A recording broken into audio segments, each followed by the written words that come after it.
Tata group ने जब से अपनी कंपनी टाटा टेक्नोलॉजी की चर्चा शेयर मार्केट में रखी, तब से सिर्फ टाटा टेक्नोलॉजी आईपीओ के बारे में ही चर्चा हो रही थी कि ये आईपीओ कब आएगा। और अभी जब ये मार्केट में लॉन्च हो चुका है आईपीओ और अभी इसकी लिस्टिंग होनी बाकी है, लेकिन अभी लिस्टिंग के पहले एक बहुत बड़ी खबर आती हुई दिख रही है जिस पे हमें आपको ध्यान रखने की बहुत ज़्यादा ज़रूरत है, क्योंकि इस खबर का आने वाले समय में जब लिस्टिंग होएगी इसके टेंटेटिव डेट के अकॉर्डिंग 30 नवंबर को, तो इस शेयर पे उसका क्या इम्पैक्ट जाएगा ये हमारे लिए जानना बेहद ज़रूरी है।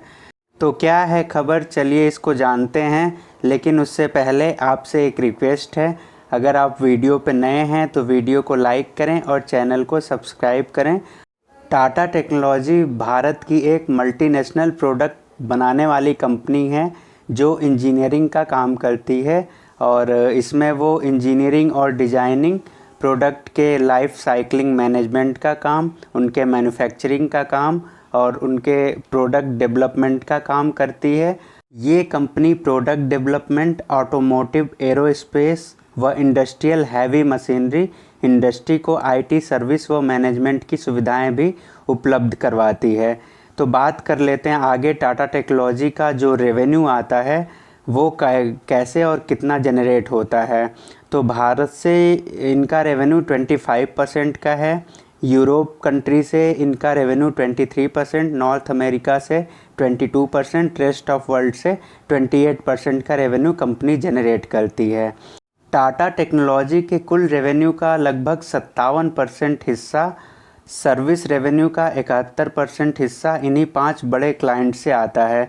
उन 5 बड़े क्लाइंट्स में जो 3 इनके मेन क्लाइंट्स हैं वो जगुआर लैंड रोवर एक बेहतरीन 4 व्हीलर बनाने वाली कंपनी है, और दूसरा इसमें है टाटा मोटर्स से हम सभी अच्छे खासे परिचित हैं, और तीसरी कंपनी है विनफास्ट कंपनी जो है ये टाटा टेक्नोलॉजी की एक बहुत बड़ी क्लाइंट है। और इसी कंपनी में कुछ प्रॉब्लम्स हुई हैं जिसको हम आज डिस्कस करेंगे। तो विनफास्ट कंपनी का पूरा नाम विनफास्ट ऑटो लिमिटेड है। ये कंपनी वियतनाम आधारित कंपनी है। विनफास्ट ऑटो लिमिटेड कंपनी की स्थापना विन ग्रुप के द्वारा की गई थी, और ये वियतनाम स्थित एक मल्टीनेशनल ऑटोमोटिव कंपनी है। इसका ये मतलब है कि ये कंपनी जो है पूरे वर्ल्ड में अपने 4 व्हीलर सेगमेंट में जानी जाती है और 4 व्हीलर को सप्लाई करने का काम करती है। विन ग्रुप पे पहला वियतनामी कार ब्रांड होने के साथ साथ पहला वियतनामी कार ब्रांड भी है। और ये विन ग्रुप जो है वो इलेक्ट्रिक वाहन जैसे electric vehicles, electric car, electric scooter का उत्पादन करने का काम करती है।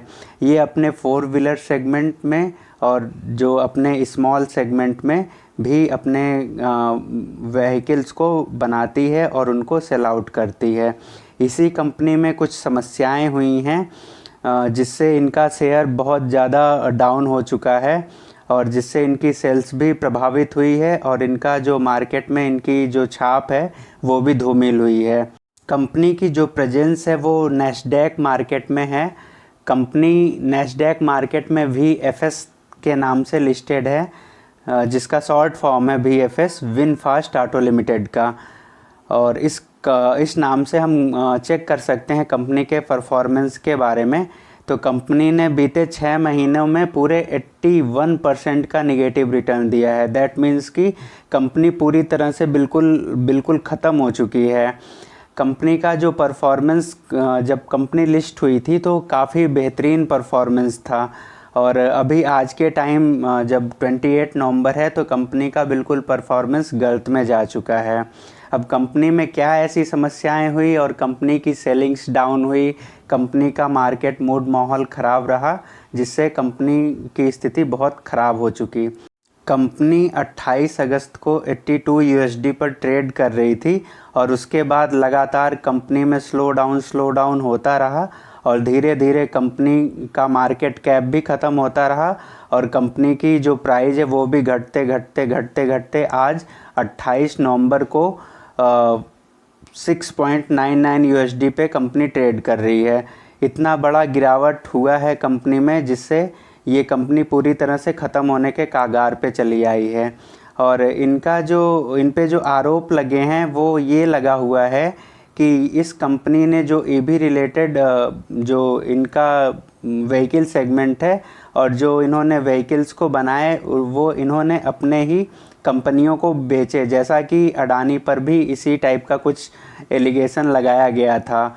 और एक रिपोर्ट में ये भी बताया गया है कि जो इन्होंने 11,300 वाहन बनाए और बेचे, उसमें से 7,100 वाहन इन्होंने अपनी ही company green and smart mobility company को बेचे, जो इनकी पेरेंट कंपनी ही है, जो वियतनामी टैक्सी कंपनी है।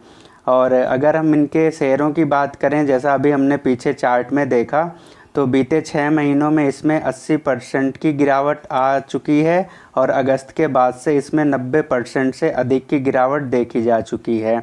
विनफास्ट जो कि टाटा टेक्नोलॉजी के सबसे बड़े क्लाइंट्स में से एक हैं, तो इनके शेयर्स में इतनी गिरावट आई है, तो इनके जो ऑर्डर्स जो टाटा टेक्नोलॉजी को दिए जाते थे उसमें भी काफ़ी ज़्यादा डाउनफॉल आएगा, जिससे आने वाले समय में टाटा टेक्नोलॉजी के रेवेन्यू पे और इनके शेयर मार्केट प्राइस पे भी इम्पैक्ट पड़ता हुआ दिखाई दे सकता है। तो आप सभी इस खबर पे ज़रूर नज़र बनाए रखें। धन्यवाद।